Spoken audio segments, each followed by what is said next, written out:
Alright mga boss, good day sa inyo lahat, no? Today is Wednesday, Thursday. So pupunta tayong Pampanga and then Zambales. So road trip tayo ngayon, mag-vlog tayo. Shoutout sa inyo lahat, no? Musta kayo lahat? This is Joms Moto Vlog. May mga aberya tayong mga nangyayari ngayong araw, pero ano na natin yan, lagay na natin, isang tabi na natin yan, and let's move on to the next vlog. Punta tayo ng San Fernando, Pampanga, and of course San Felipe, Zambales. Alright, abangan yun yung mga aking mga rides today, yung mga mag-rides today, no? Ingat tayo, ride safe. So advance na yung rides ko dahil nga long weekend next week. So I decided na mauna na akong mag-rides this time para hindi na ako sumabay sa maraming mag-rides next week. But of course, iba naman yung destination natin sa next week. No, okay? So yung mga kasabayan natin na sa Pampanga magkikita, tapos yung iba nasa Zambales na. So ayun, shoutout sa pupuntahan namin. Yung t-shirt ko hindi ko nadala. Napakarami namang ganito dito. Nakakamiss ang Pampanga. Alright, so nakarating na pala dito yung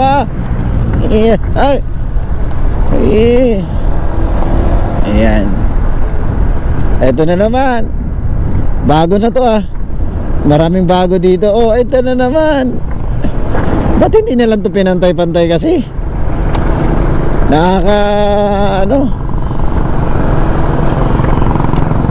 Ayan o, ganyan dapat.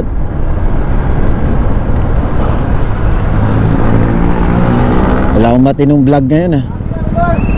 Siguro yung matinong vlog natin papuntang Ayan, dito ako manggagaling pag galing sa amin. Dito ako lalabas, kaya sanay ako dyan. So alright, nasa Apalit na nga tayo mga boss, no? Welcome to San Fernando, Pampanga,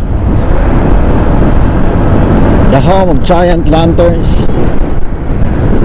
Dito na tayo sa San Fernando, Pampanga. Alright, good day mga taga San Fernando, Pampanga.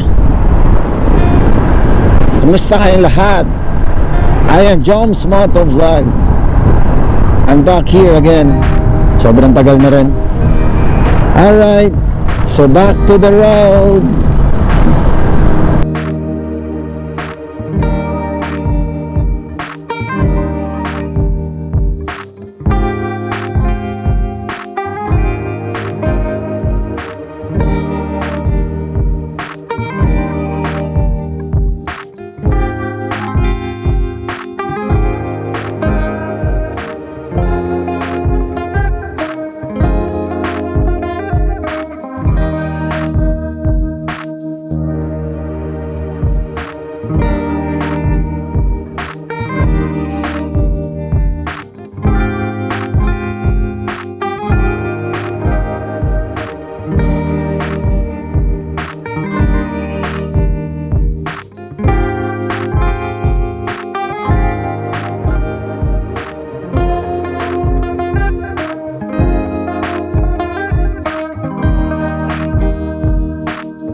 Alright mga boss, no? Pupunta na kami sa aming destinasyon sa may San Felipe. Doon kami mag-stay overnight. And then after magmapanwepe kami. Ang problema daw, wala daw kuryente doon. Abangan natin ang mga susunod na gagawin namin mamayang gabi. Alright, so have a ride safe sa lahat. Magandang hapon sa mga taga Odongapo.